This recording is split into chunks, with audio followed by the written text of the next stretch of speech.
Welcome to Total Retail Talks, your podcast channel for retail knowledge. Hi everyone, and welcome to episode 145 of Total Retail Talks. In today's episode, Total Retail's editor-in-chief Melissa Campanelli sits down with Sharon Leite, Managing Director North America for Godiva Chocolatier. Listen in as they discuss her top leadership tips and what's next for Godiva. All recorded live at this year's Total Retail Roundtable in New York City. So let's talk a little bit about you and your background. So I know we met back when you were with Sally Beauty. Yeah. So tell us a little bit about your background and how you sort of ended up at so Godiva. my background is I'm very different from the other three speakers that you've had this evening. I have been a retailer for retail for many, many years. I've worked for all of some really great brands, Disney, Gap, L Brands is kind of where I got my schooling, if you will. And then parlayed that and was part of the turnaround team at Pier 1 Imports. And had some really challenging years and then some really, really great years.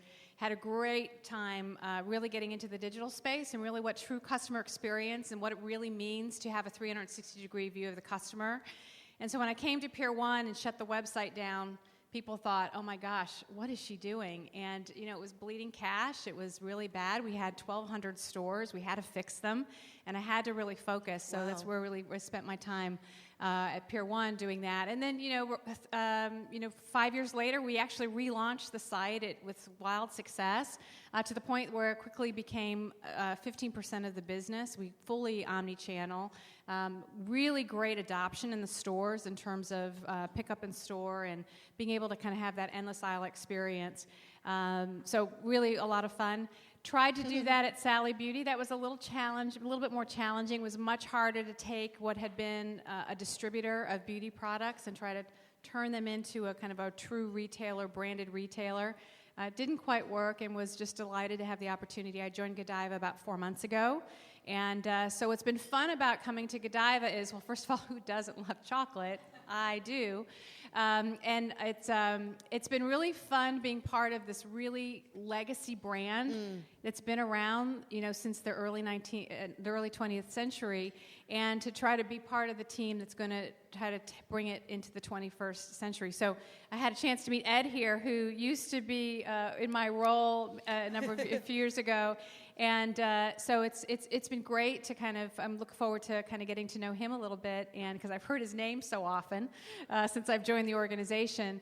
And the analogy I use all the time is it's like I'm on a Mack truck going down the highway 90 miles an hour and trying to change the tires, because we are in an organization that is such a legacy, but we have to change the way we think about the brand. And the organization has always been very focused on retail, and so things like timelines, budgets, the way they think about the organization has always been about the brick and mortar business. But the challenge with that is that when you look at the channels that we're in, our largest part of the business now is really wholesale and digital. And so it's a very interesting shift when you have a legacy brand like that has really been entrenched in a brick and mortar business to try to change that and shift that. So that's kind of the journey that we're going on. So there's a lot to do, but it's been a lot of fun as we work on it. Yeah, actually, that was going to be what I was going to ask you. So how is it different going from a more traditional retail environment to, I guess, would you consider Godiva a retailer, or is it a... It's really it has considered itself as a retailer for many years, and it's really it's such a multi-channel business, right? And the wholesale side of the business is really important to us. And I think the other thing that is very special to Godiva is it really takes brand to a very different level, because when I think about our site and I think about Godiva.com, in fact, we were just having this conversation earlier today, and you think about Amazon, you think about Godiva.com. Why would somebody go to Godiva.com when they can go to Amazon and get it tomorrow? Well, the difference has to be that there has to be an assortment difference, there has to be a experience difference, there has to be content, and there has to be a personalization or a uniqueness. Otherwise, you know what? I'll do one-click checkout. I'll get it the next day, and I've got my gold Balaton box, and I'm done. So, but that's not then the luxury premier experience that we want Godiva to have. But if I really want chocolate tomorrow because I forgot to order, you gentlemen in this room, I saw you all on the 14th of February in line. Saw you. You can get it quickly. You can do that. But if we really want a different type of experience, and I heard all the speakers tonight talk about the customer and experience, for us to be successful in the 21st century, we have to change the way we have historically run the brand. And it really is about thinking almost wholesale first, because the timelines are very different to ship to the client, the customer. It's a different way to think about customers. And so we're kind of really shifting how we think about that. What does that assortment really need to look like? What does it look like in every channel? What customer, how do we want to bring people into our brand from an entry-level price point all the way to a very premier experience?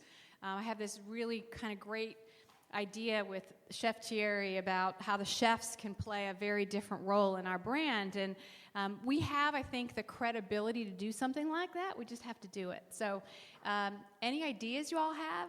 I'd love to hear them. Bring them on. So the chef is the person that makes the chocolate? We have a number of chefs around the globe, because we're in 100 countries. Wow. Which most people don't realize. And we have chefs around the globe, and we actually have a chef in our plant in Reading, Pennsylvania. I had my Ethel and Lucy moment. For those of you that read, Lucy. Many of you are a lot younger, but when you go to the Reading plant, and Ed can identify with this, is that our plant is a little bit like that Lucy and Ethel moment where they're on the line and they're in the white coats with the thing. We have a plant like that. And all of our, what's so special about Godiva is all of our chocolates really are hand-packed. When somebody picks up the chocolate off a line and puts it in a box by hand. And the quality, we don't tell that story. The quality really is extraordinary. It's really not, no offense to anybody that may be part of Walt Whitman or anything like that, but it's really not that kind of chocolate. It's very, very special. The product and the quality of the ingredients are legit. And so I'm really excited about being able to work hard to try to tell that story and re-engage with the younger consumer, because, quite frankly, and I'm not telling anybody, I haven't said anything, it's, I kind of think of it as my grandmother's chocolate store, and it really has to evolve and change to what it needs to be for us to be successful in the 21st century. And obviously technology is a big part of that journey as we move forward. I did want to talk to you about that, because I know you have a background in omnichannel and customer experience. So what are some of your goals, or what are you thinking about doing at Godiva around customer experience and integrating the channels with technology? So, first of all, Godiva.com, we need just simple things right now. Speed.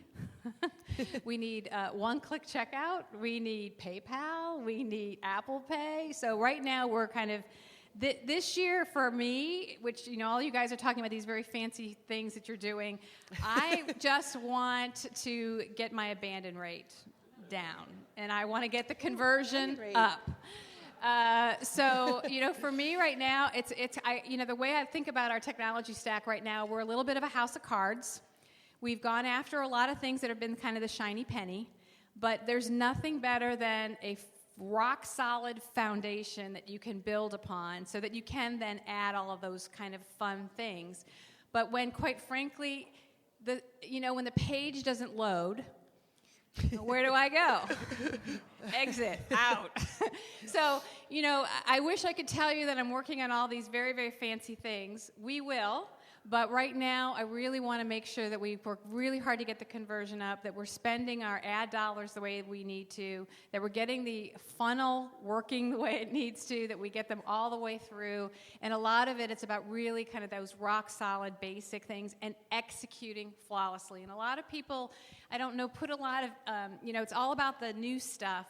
But quite frankly, it can be the greatest idea, but if you don't execute it well, it really doesn't matter.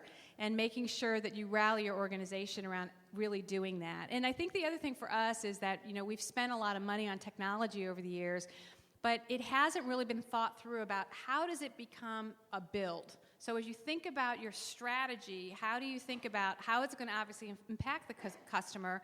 Are there ways that you can maybe stop and pause and leapfrog? So right now, for example, we've got, I'm still dealing with chip and pin right now and getting EMV in place in our stores, in our boutiques. And, I was having this conversation with one of our IT folks, and I said to her, Terry, what, we have to do this, obviously, because right now we're paying fines for it.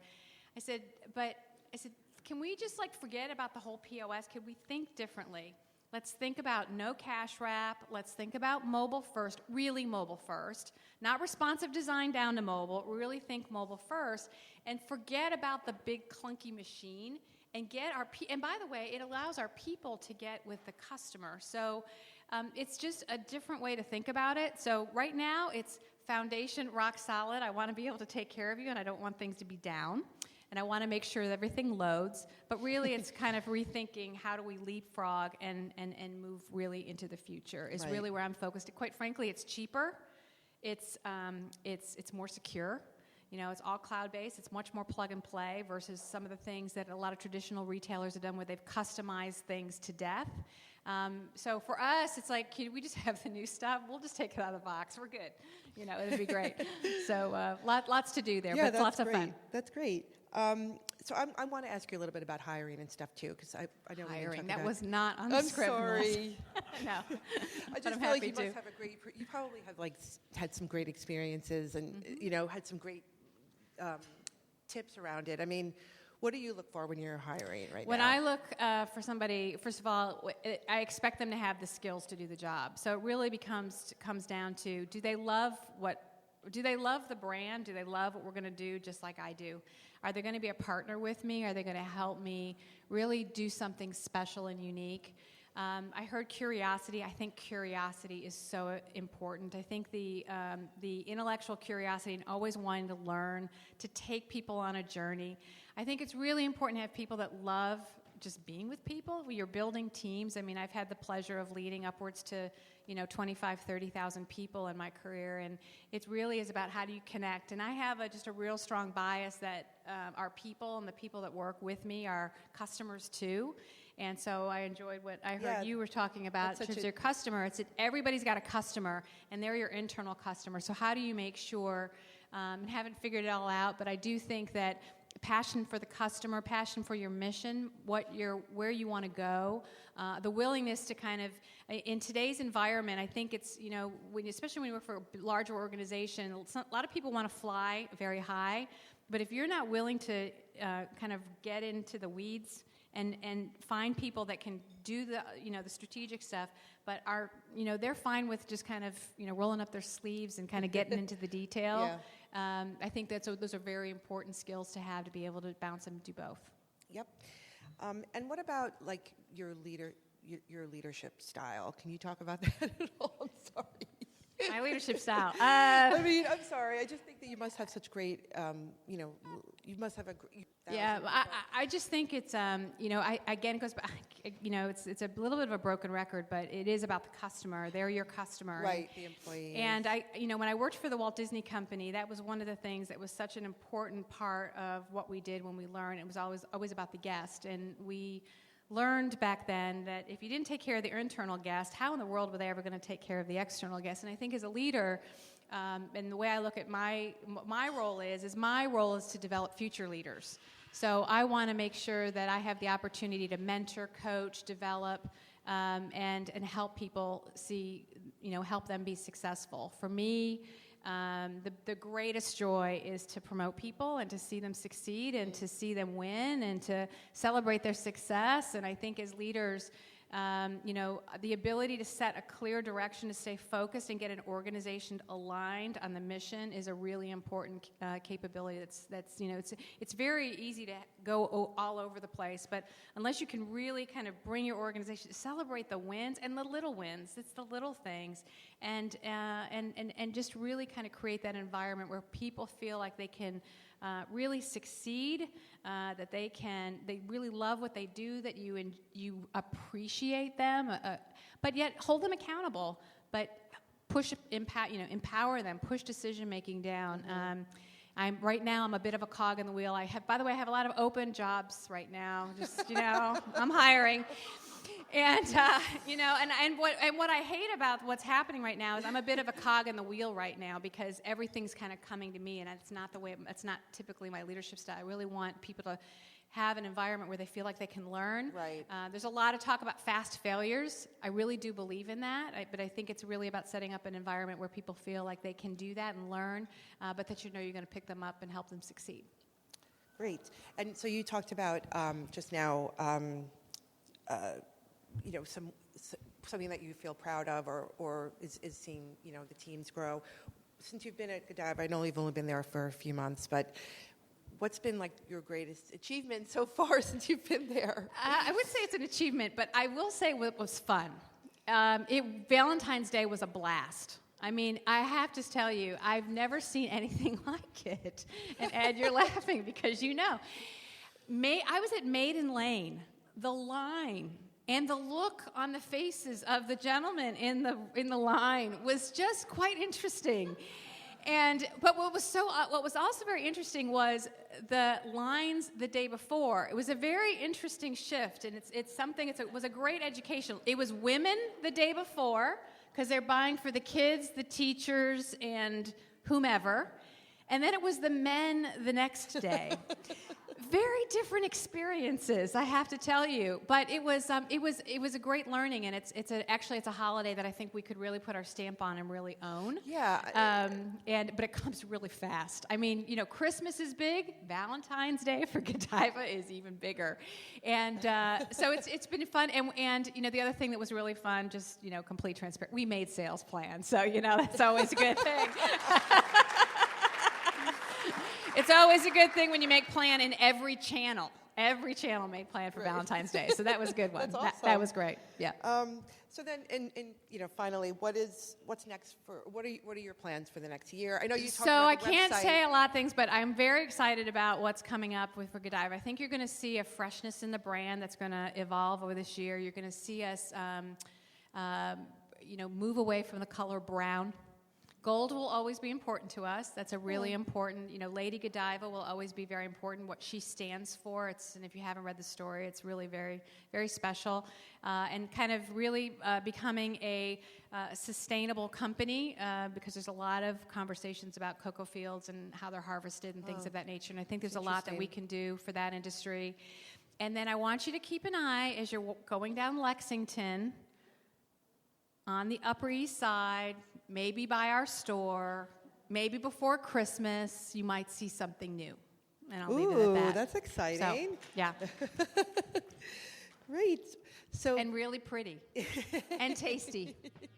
Ooh, I can't wait. Thanks for listening. For more information on this podcast, be sure to visit our podcast channel page at www.mytotalretail.com/podcast for show notes. Total Retail Talks is available on Apple Podcasts, Stitcher, and Google Play, but please remember to subscribe to our podcast channel page as well. Thanks, and until next time, this has been Total Retail Talks.